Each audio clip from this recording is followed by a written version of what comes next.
Fala galera, estamos aqui em São Januário, narrei agora há pouco aqui a vitória do Vasco contra o Bangu e tô fazendo esse vídeo especial para vocês aqui no YouTube para a gente poder falar então das semifinais do Campeonato Carioca, né? Para começar, vamos falar rapidamente então do título do Fluminense da Taça Guanabara. Diria que se a gente analisar o começo da temporada, surpreendente, né? Antes da temporada começar, ninguém ia imaginar que o Flamengo não ia ser o campeão da Taça Guanabara, porque é o time campeão da América, o time campeão da Copa do Brasil, um time que tem um dos melhores, se não o melhor elenco do futebol brasileiro e obviamente, portanto, do futebol carioca.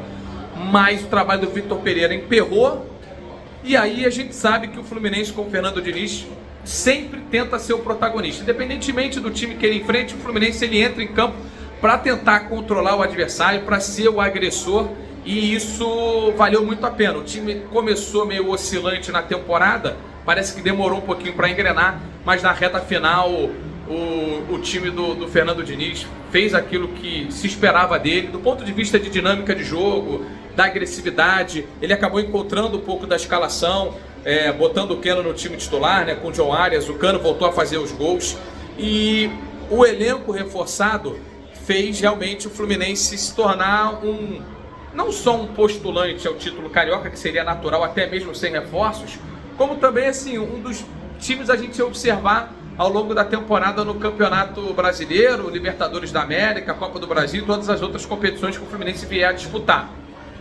Falando especificamente do Vasco, que é o segundo colocado, e aí eu já falo dos confrontos, cara, o time do Maurício Barbieri hoje, né, nesse confronto contra o Bangu, pode não ter feito um grande jogo, mas eu percebo evolução no trabalho, dá para entender exatamente o que o Maurício Barbieri está tentando fazer com esse time do Vasco. É um time que tenta controlar mais a bola, não é um time muito rápido nas transições, apesar de ter sido essa a escolha no jogo contra o Flamengo na partida pelo Campeonato Carioca, pela Taça Guanabara, né, sair muito rápido nas transições, mas me parece sim um time que tem encontrado a sua maneira de jogar.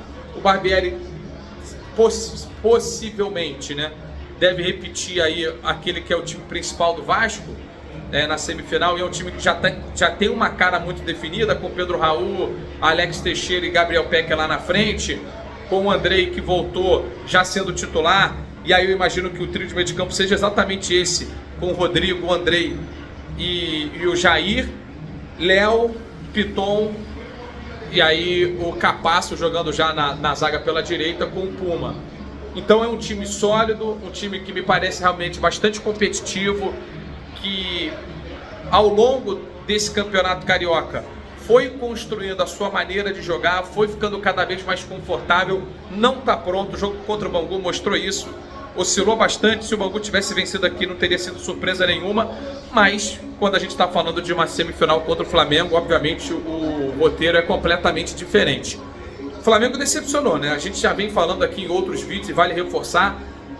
Joga pouco, desencontrado. O Vitor Pereira até no confronto contra o Fluminense no primeiro tempo parece que encontrou, que sinalizou um pouquinho que vai ser o trabalho dele nesse Flamengo, mas assim, não dá para imaginar que ele vai ficar tirando Arrascaeta e Gabigol todo jogo, ou que o Pedro recuperado 100% vai ser uma opção no banco de reservas. Então é um trabalho ainda muito recém-iniciado, apesar de outros times estarem com o mesmo tempo de trabalho, como aqui, por exemplo, é o Maurício Barbieri, mas eu acho que o Vitor Pereira ainda está só no comecinho do que a gente pode ver de evolução. Já mostrou alguma evolução no jogo contra o Fluminense, vai entrar sem a vantagem no confronto contra o Vasco, mas eu, ainda com toda a qualidade que tem o time do Flamengo, não consigo destacar um favoritismo grande para o Vasco, não. Acho que é um confronto muito equilibrado, apesar da vantagem que o Vasco tem para se classificar para a decisão do Campeonato Carioca. E o Volta Redonda, que é um time muito ofensivo, um time que, sem dúvida alguma, não só porque se classificou, mas pelo que jogou ao longo do campeonato, era a grande força e é a grande força entre os times de menor investimento, vai fazer um confronto em Volta Redonda no jogo da ida contra o Fluminense e tem condições sim de passar para a decisão do campeonato. Então, resumindo um pouquinho aqui os confrontos, Fluminense e Volta Redonda, pela maturidade do trabalho do Fernando Diniz, pelo acerto que é hoje, você vê o time do Fluminense jogando de uma maneira muito consistente, pelas opções que o Diniz tem quando o time está atrás, que é sempre colocar o André na linha de defesa e introduzir mais um meio-campista ou um atacante, isso consistentemente transforma o time do Fluminense em um time mais ofensivo e ainda assim seguro. Então, pelas alternativas do Fluminense, ele tem um favoritismo relevante aí, colocaria de 75 a 25 contra o Volta Redonda na semifinal. Já Vasco e Flamengo, e eu lembro pra galera que o jogo da volta você vai ver com exclusividade na Cazé TV. Cara, esse Vasco e Flamengo me parece assim muito 50-50. Porque se o Flamengo jogar no seu melhor, o Flamengo ele vai ser o favorito e ele muito provavelmente vai passar. O Flamengo vai chegar no seu melhor? Vai estar no seu melhor? Não acredito nisso, porque o time não deu indícios disso ainda. Então, projetando essas semifinais aqui brevemente, acho realmente que o Vasco tem um caminho certo, tem um time já quase que cantado do 1 ao 11, o Flamengo não tem isso, apesar de ter um elenco e um quarteto que já há bastante tempo está junto e vários outros. A gente não pode dizer que hoje esse seria o time titular do Vitor Pereira, porque ele vem tentando encontrar essa escalação principal. Semifinais muito grandes, uma pena que o Botafogo ficou fora, uma pena e um vexame, né? Vale destacar aqui o Botafogo ter ficado fora da fase mata-mata do Campeonato Carioca, uma vergonha total. Se tivesse vencido o jogo contra a Portuguesa estaria classificado, nem isso o Botafogo conseguiu fazer, então sai como o time mais manchado desse Campeonato Carioca, o Botafogo.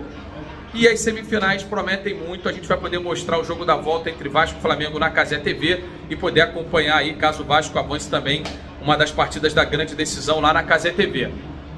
Eu diria que está tudo aberto, o Fluminense pela maturidade no trabalho um pouquinho destacado, Flamengo e Vasco mais colados, mesmo o Vasco me parecendo um time mais nas mãos do técnico, tem menos qualidade, por isso eu digo mais igualado, e a gente deve ter aí grandes semifinais. E a gente volta, obviamente, aqui no canal para falar de decisões e coisa do tipo. Deixe seu like, se inscreva no canal. Como você vê, um vídeo um pouquinho mais curto. Tô aqui em São Januário, tô segurando o celular no braço aqui. O áudio não vai estar daquele jeito ideal que você está acostumado a acompanhar no vídeo, mas eu fiz questão de gravar aqui para vocês tentar dar um panorama rápido do que eu imagino que vão ser as semifinais. Fechou? Muito obrigado, deixe seu like, se inscreva no canal e até a próxima. Tchau!